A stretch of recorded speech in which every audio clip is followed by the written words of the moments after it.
Students, इस video में हम लोग 12th क्लास का केमिस्ट्री का चैप्टर नंबर 1 का लेक्चर नंबर 5 हम लोग देखने वाले हैं, जिसमें क्रिस्टल जालक एवं एकक कोष्टिका देखेंगे। ठीक है, क्रिस्टल जालक क्या होता है? तो अंतरिक्ष में परमाणु, आयन या अणुओं की, ठीक है, अनियमित त्रिआयामी व्यवस्था क्रिस्टल जालक कहलाती है। एक क्रिस्टल जालक चित्र में दिखाया गया है। जालक में प्रत्येक बिंदु को जालक बिंदु या जालक स्थल कहते हैं। प्रत्येक बिंदु को हम क्या कहेंगे? जालक बिंदु या जालक स्थल कहेंगे। जालक में प्रत्येक बिंदु एवं संघटक या कणों को निरूपित करता है।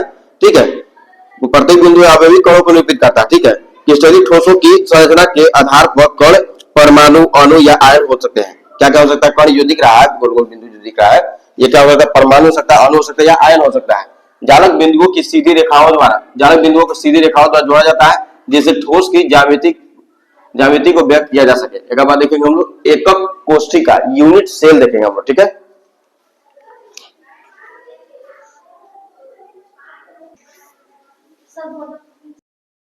अब हम लोग देखेंगे एकक कोष्ठिका या सेल। हम लोग पीछे देख चुके हैं, तो फिर से देख लेते हैं।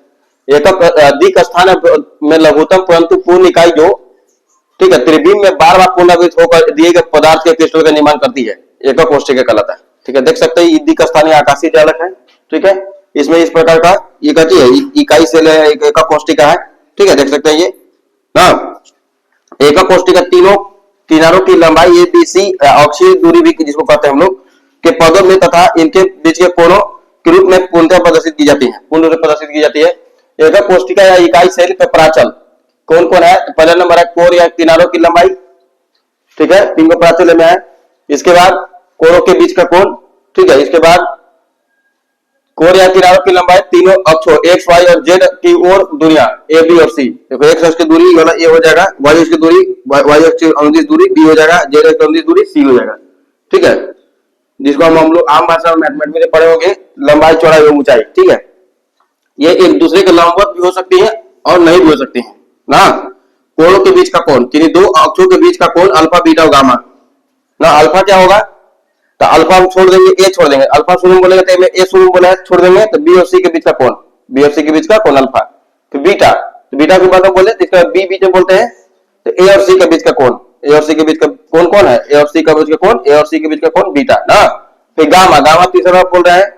ठीक है, तो सी तीसरा बोले अंतिम आता है हम लोग का, तो सी छोड़ देंगे, तो किसके किसके बीच का बीच? ए और बी के बीच का कोण गामा। ठीक है, जहां ए, बी और सी के बीच ना, बी और बी बीटा ए, अल्फा जो है ए नहीं है, अल्फा अल्फा बी और सी के बीच, बीटा ए और सी के बीच, और गामा ए, बी और ए के बीच का कोण है। इस प्रकार किसी एकक कोष्ठिका को 6 प्राचलों यानी पैरामीटरों द्वारा अभिलक्षणित किया जाता है। एकक कोष्ठिकाओं का प्रकार। एकक कोष्ठिका मुख्यतः दो प्रकार की होती है। पहला आद्य एकक कोष्ठिका, दूसरा केंद्रित एकक कोष्ठिका। मुख्य रूप से दो टाइप का होता है। ठीक है, ये केंद्रिक और 3 टाइप आगे हम देखेंगे। ठीक है, पहला आद्य एकक कोष्ठिका क्या होता है? एक प्राइमिटिव यूनिट सेल बोलेंगे जब अवयवी कण एकक कोष्ठिका के केवल कोणों पर स्थित हो, केवल कोणा पर उपस्थित होगा, तो उसको क्या कहेंगे? आद्य एकक कोष्ठिका कहेंगे। इसे साधारण एकक कोष्ठिका भी कहते हैं, खाली कोणा पर है ना, इसको क्या कहेंगे? साधारण या आद्य एकक कोष्ठिका कहेंगे इसको। ठीक है,